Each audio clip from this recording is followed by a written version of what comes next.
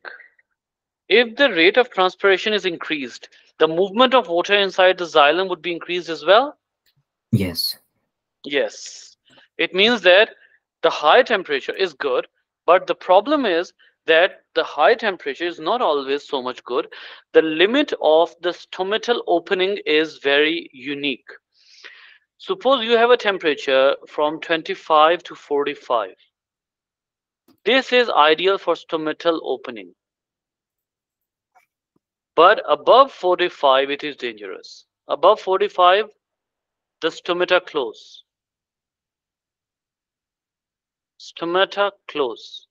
And when the stomata close, there would be no intake of carbon dioxide, no removal of water, obviously. And you know why the stomata are closed? They are obviously closed to prevent the loss of water. Prevent the loss of water. Obviously, when you have a too much temperature, the water would be constantly. Basically, the transpiration is just like the sweating of plants. You know, the sweating in us occurs in the same way.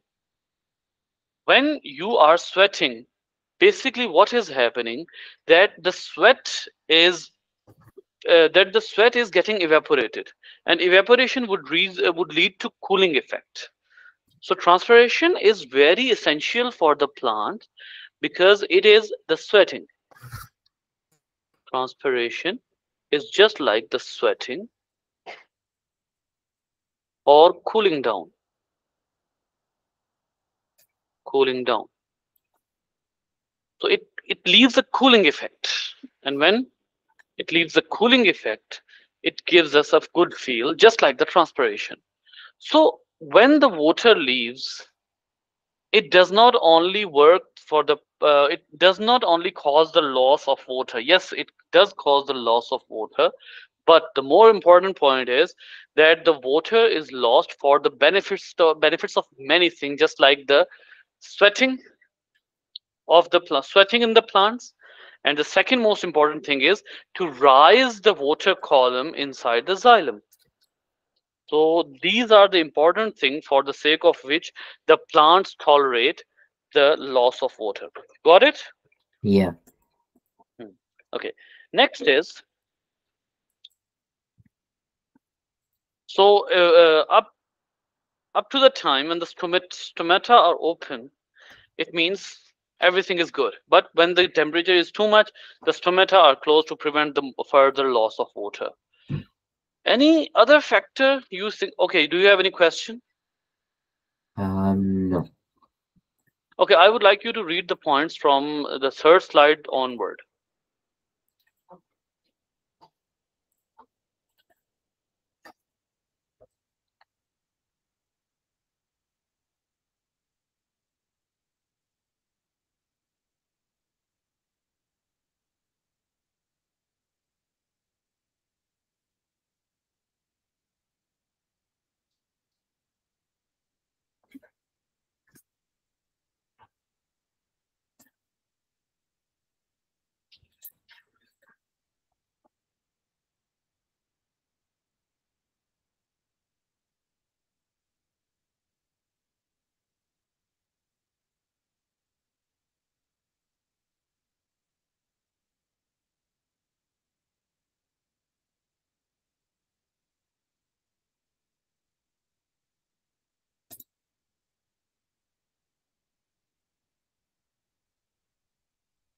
Okay, done.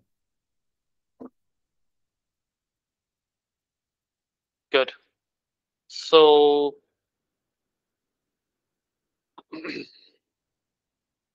any other factor that you think about that can increase the pressure gradient between the inside and outside the leaf?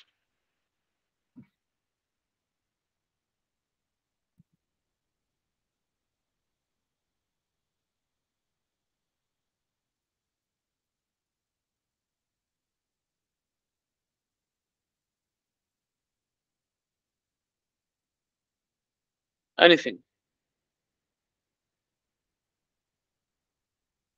That would increase the vapor pressure in gradient. Gradient, yes. Um,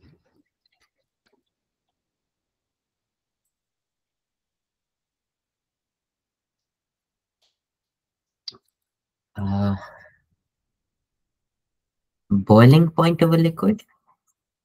No, no, no, no, no. Any factor that would, okay, let me make it easier for you. Any factor that would lower or increase the amount of vapor pressure in the air.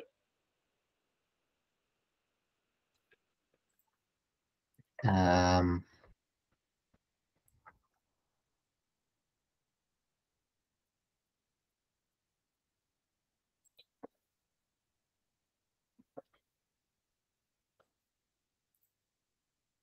I'm not sure.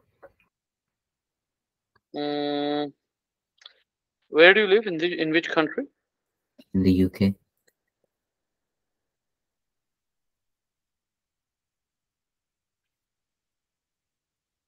Okay.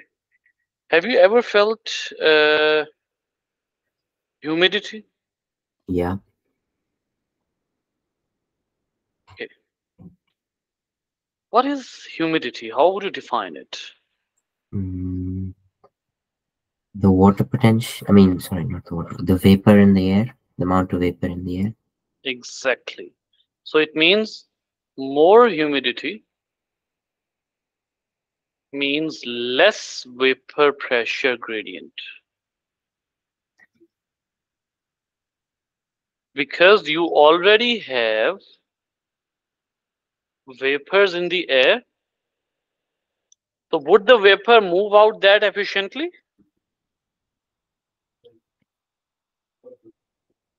Yes, I think so. If you already have a lot of vapors inside the air,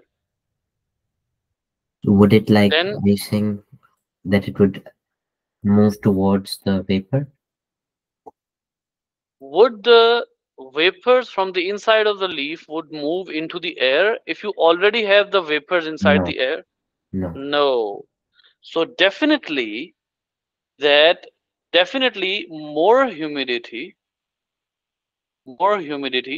less transpiration. More humidity, less transpiration, and you would have less sweating, but also less rise of water column, less rise in water column. Any other factor? There is another one that reduces the humidity. One more. What reduces the humidity? Humidity. In humidity, what do you like most apart from air condition?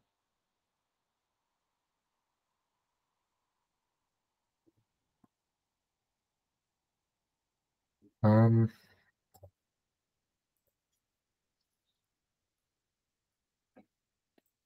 I don't. What would decrease the humidity? Hmm. I'm not Think, sure. think, think, think, think. Okay, what are the clouds? Are the clouds just like vapors? Uh, yeah, I think you could say so. Um, So, what carries the clouds here and there? the wind. Yes. So it means the wind carries the vapors away from the leaves, away from the leaves, making the ambient environment, making the ambient environment drier,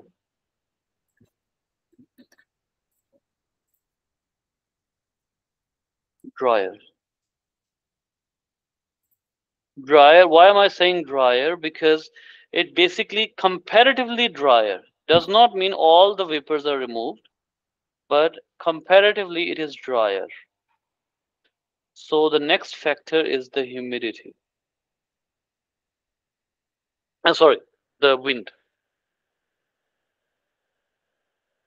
Another factor that contributes to the that contributes basically to the opening of stomata and the transpiration is the light. But its contribution is related to the opening of stomata. Opening of stomata. Okay, so this is about the transpiration, and now we know completely that why the vapors are releasing. Vapors are being made from the thin cell walls of the spongy mesophil, and then they would be released outside according to the vapor pressure. And when the vapor pressure gradient is higher, then it means that the vapors would be moving outside, releasing into the environment, ambient environment, and when they are released into the ambient environment, it means that the vapor pressure would be moving outside, leading the water to enter into the air spaces inside the spongy mesophil. Everything that we have written back there.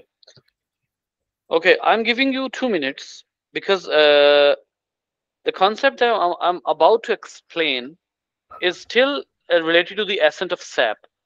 But right now, I would like you to take a 2 minutes break, revise everything that you need to, so that come back after 2 minutes. I'll come back at 8:50, at my 8:59, and then we'll be discussing it further, that how the water moves inside the xylem. Right now, we have discussed that how the water moves outside the leaves and how the pull is created. Now, how the next question that we'll be addressing, how the water column inside the xylem is maintained. How the water column is maintained. You can take 2 minutes break. Okay.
Okay, done? Yeah.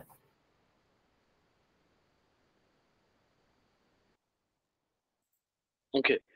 Now the important part is, see, the this is xylem vessel is there. It is totally vertical compared to the ground. And since it is vertical, how is it possible that the water is not falling back? Water is not falling back to the ground. Why it is happening? There are two forces at work. There are basically forces. One force that is maintaining is called as tension. Tension is nothing but the transpirational pull. It is nothing but the transpirational pull. What is the actual meaning of tension? If I ask you to tell me the synonym of the tension, how would you tell me? Like, what is the synonym Um, of the tension? Rigidity, Any other word? tightness. Yes, or Yeah. maybe stretch.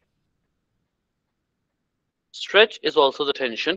So the first force be maintaining the water column inside the xylem, anti-gravity, making it possible to move anti-gravity, is the tension. Suppose that this region belongs to leaves, and downward, this region is stem. It means water flow is towards this side. Okay. Now, when the water moves, uh, you have many water molecules like this over here. You know very well that water molecules are attached to each other. They are attracted to each other by some weak forces. What do we call those forces? Which forces? Sorry, say that again, please. Some weak forces are attaching the water molecules to each other. What are those forces? Uh,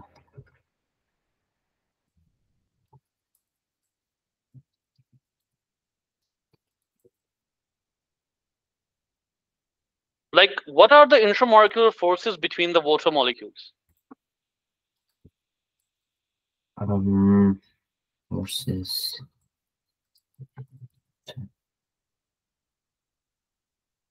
The dotted bonds that we make between the water molecules are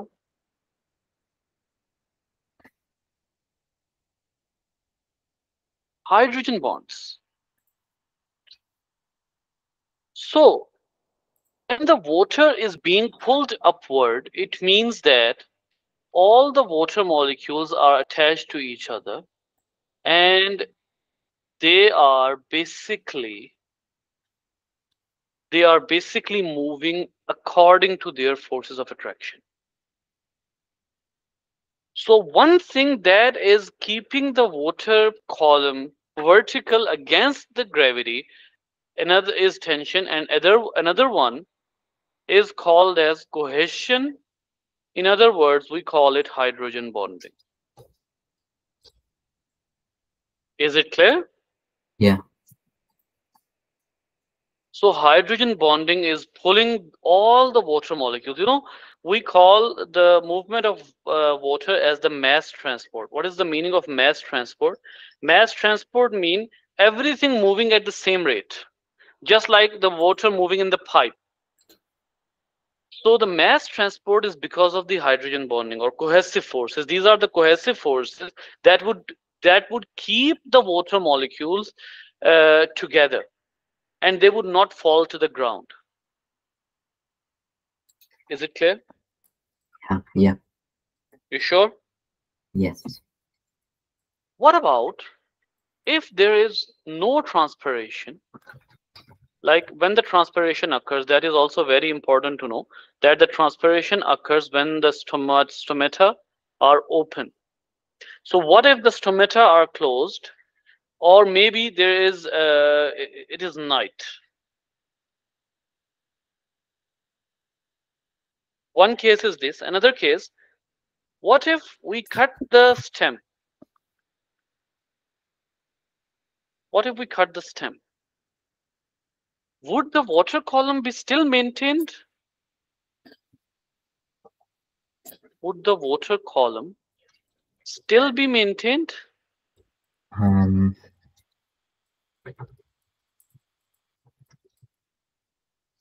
if we cut off the stem, right? Yes. Or maybe there is no tension, there is no pulling force.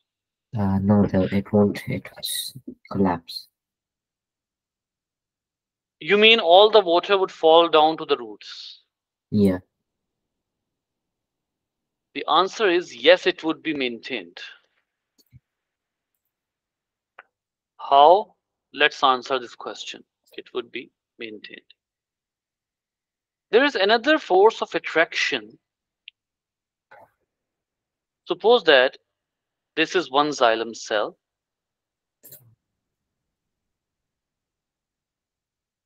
This is one xylem cell.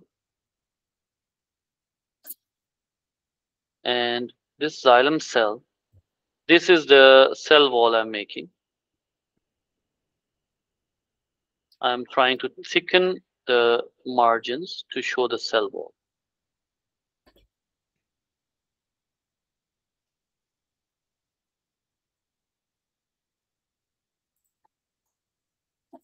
Now we know that on the inside of it, we have lignin as well as cellulose. Now the most important part about the cellulose is that the cellulose has a very strong, cellulose makes very strong connection with the water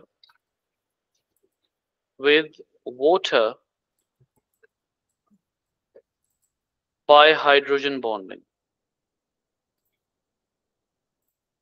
By hydrogen bonds. Cellulose also makes the hydrogen bonds with the water, causing the water molecules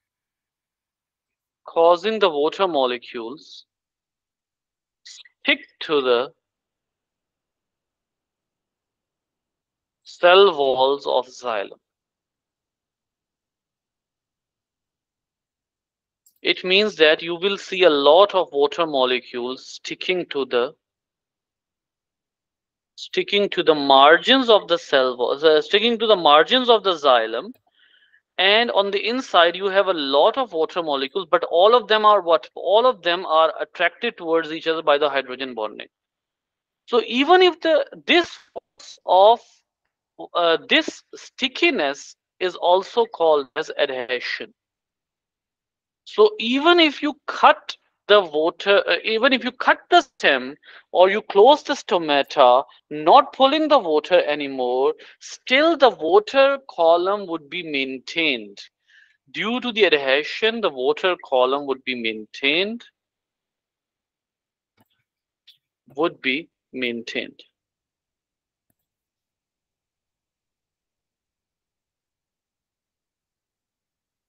And the water would not fall to the roots. Did you understand this point? Yeah. Sure. Yeah. What phenomena we just studied? The phenomena we studied is the ascent of sap. The explanation involved these words: cohesion, which is the forces of attraction between water molecules; tension, which is the pull created by the transpiration; and adhesion, which are the forces of attraction between the water molecules and cellulose. Remember, the force involved between in the cohesion and adhesion is the same. It's the hydrogen bonding. The force is the same, but we are naming them differently. Cohesion means sticking together. Cohesion means sticking together. Together. Tension means stretch. Adhesion means stickiness. So that is how the water column is maintained. Okay, my next question is how the water moves from the soil into the root xylem, from soil into the xylem of roots. I would leave you to answer this. Try answering it properly so it can be recorded. Or if you want to write it on the Jamboard, you may write it. You got a pen tab, you may write it. Okay.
It's not letting me write.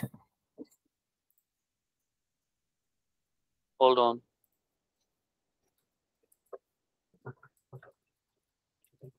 Now it would let you write.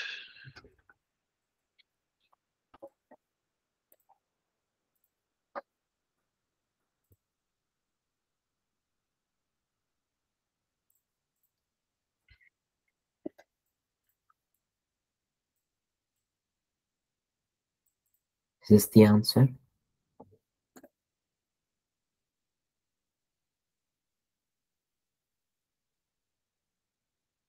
Through the root by osmosis down the concentration gradient, yes, and then into the xylem. Well done. So you have answered the. Now this is the whole situation: how the water moves from the soil into the roots, into the xylem, rises up in the xylem, and then into the leaves, then out of the leaf. This is the whole phenomena. Any other thing you did not understand? Everything clear? Yeah. Okay. So this was about the ascent of sap or rise of water in the xylem. Now we also try to understand that um, transport of uh, food particles, food particles uh, from leaves to other parts. This phenomena basically is called as translocation. Trans literally means transfer, and location is location. So basically, it's a transfer of location from leaves to other parts. In this particular case, the leaves are supposed to be called as the sources. And the point where the food is transferred, the location in the plant where the food is transferred is called as the sink. So in the translocation, the general principle is that food particles move from source to sink. Clear? Yeah. So when the glucose is made in the leaves, suppose the glucose is made This glucose would be transported with the help of the phloem. But remember that, hold on, I have to remove it. First, you have to convert the glucose by adding a fructose into it. You have to convert it into the sucrose. This sucrose would be transported through phloem, not the glucose, remember, and maybe amino acids as well. And then phloem would be leading them to different parts like roots, like stem, maybe the uh, fruits. So this whole phenomena is occurring in the leaf. Leaf is called as source, and these all three would be called as a sink. Sinks. Is it clear? Yeah. And in the next lesson, I would address this thing as well. Sometimes sinks become the sources. How? I'll tell you that in the next lesson. Any confusion? No. Okay, one big advice.